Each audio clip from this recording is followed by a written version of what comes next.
The bloom that wouldn't break. In a quiet town surrounded by golden hills and winding rivers lived a woman whose days began before the sun.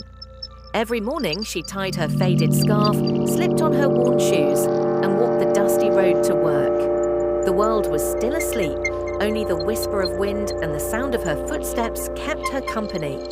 Each step carried the weight of unspoken dreams. There had been a time when she believed she could do more, be more, that she could create something beautiful with her hands. But life had other plans. There were bills, responsibilities, and endless reasons to wait for someday, and someday never came. When her children grew up and her home became silent, she began to wonder if her best years had quietly passed her by. Sometimes she'd sit by the window and whisper, "Maybe it's too late for me." The flower in the wall. One misty morning, while walking to the fields, she noticed something unusual. A small yellow flower growing out of a crack in an old stone wall. It was fragile, trembling in the breeze, but alive.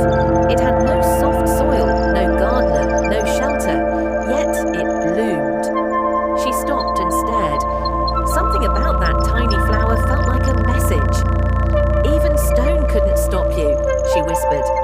For the first time in years, she smiled, not because life had changed, but because something inside her had. The spark. That night, in the quiet of her kitchen, she opened an old notebook and wrote 4 small words. What if I tried again? She wasn't sure what again meant, only that she couldn't keep living as if her story had already ended. So she started small.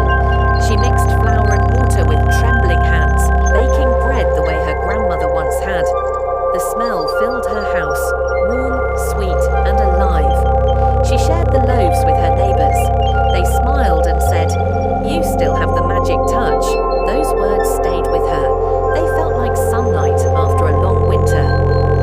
The climb. Every night she studied. On her old phone, she watched videos on baking, business, and self-reliance. Every morning she practiced, sometimes failing, sometimes crying, but always starting again. People whispered, "She's too old to dream. She should rest. Why bother now?" But she didn't answer. She had seen that flower. The world had tried to bury her spirit beneath routine and fear, but courage had roots too, and they were beginning to grow. The first few months were difficult. Some loaves burned, some didn't rise, but each mistake became a lesson, and slowly her bread began to sell, first to neighbors, then to shops, then to markets. 3 years passed like this, early mornings, long nights, small victories. The bloom won. Bright morning, the townspeople noticed a new shop at the corner of the street. The sign read, "The Bloom, fresh bread every morning." Inside, sunlight spilled across wooden shelves filled with warm loaves and golden pastries. Behind the counter stood the woman, the same hands that once trembled, now steady, confident, and proud. When someone asked what inspired her to start a bakery so late in life, she pointed to the painted flower on her wall and said, "Because I learned that even in stone, life finds a way. You just have to be willing to grow through the cracks." The visitor one afternoon, a young woman walked in. Her eyes were red from crying. "I failed," she said quietly. "Everyone says I should give up." The baker handed her a warm loaf and smiled. "Then start again tomorrow," she said. "Fear grows when you feed it. Courage grows when you act." The young woman nodded, tears shining like light in her eyes. Before leaving, she looked at the flower on the wall and whispered, "Even stone couldn't stop you." The blooming of others. As months turned to years, the bakery became more than a business. It became a gathering place, a haven for women who wanted to begin again. She taught them how to bake, how to save, how to dream.